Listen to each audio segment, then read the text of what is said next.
नमस्कार, मैं हूँ आस्था और आप स्कूल तक न्यूज चैनल देख रहे हैं। इजराइल के प्रधानमंत्री बेंजामिन नेतन्याहू ने अमेरिकी विदेशी मंत्री मार्को रूबियो से बातचीत में दावा किया कि इजराइल और अमेरिका गाजा पट्टी से जुड़ी समस्याओं पर पूरा सहयोग दे रहा है। समाचार एजेंसी सिन्हुआ की रिपोर्ट के मुताबिक नेतन्याहू ने कहा कि उन्होंने और रूबियो ने अमेरिकी राष्ट्रपति डोनाल्ड ट्रंप के गाजा के भविष्य के लिए साहसिक दृष्टिकोण पर एक बहुत महत्वपूर्ण चर्चा की। इस दृष्टिकोण में गाजा की फिलिस्तीनी आबादी को आसपास के देशों में भेजने और गाजा क्षेत्र को मध्य पूर्व के रिवेरा जैसे बनाने का सुझाव दिया गया है। गाजा में इजराइल की नीतियों का स्पष्ट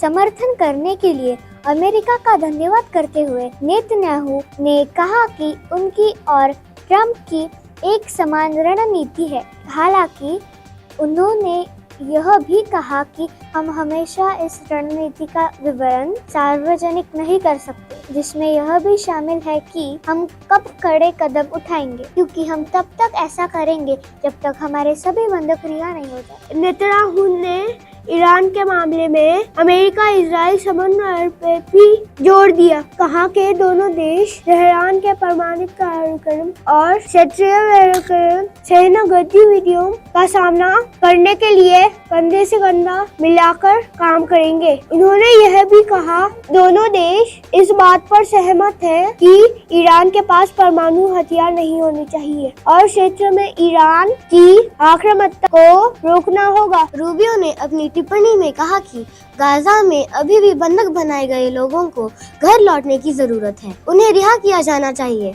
उन्होंने कहा यह होना ही चाहिए, इसके अलावा कोई विकल्प नहीं है। रूबियो के मुताबिक ट्रंप बहुत स्पष्ट रूप से कह चुके हैं कि हमास एक सरकार हो या सैन्य बल के रूप में नहीं रह सकता है। उन्होंने कहा कि जब तक यह समूह सत्ता में रहेंगे शांति संभव नहीं हो पाएगी। उन्होंने कहा इसे समाप्त किया जाना चाहिए, इसे खत्म किया जाना चाहिए। रूबियो ने गाजा के भविष्य के लिए ट्रंप के दृष्टिकोण का बचाव करते हुए इसे कुछ नया बताया और कहा कि इसके लिए साहस और दूरदर्शिता की जरूरत है। रूबियो ने शनिवार देर रात अपनी पदभार संभालने के बाद मध्य पूर्व की अपनी पहली यात्रा पर इजराइल पहुंचे, जब गाजा पर ट्रंप के प्रस्ताव को क्षेत्रीय देशों से अस्वीकृति और आलोचना का सामना करना पड़ा। आज के लिए बस इतना ही। देखते रहिए स्कूल तक न्यूज चैनल। नमस्कार।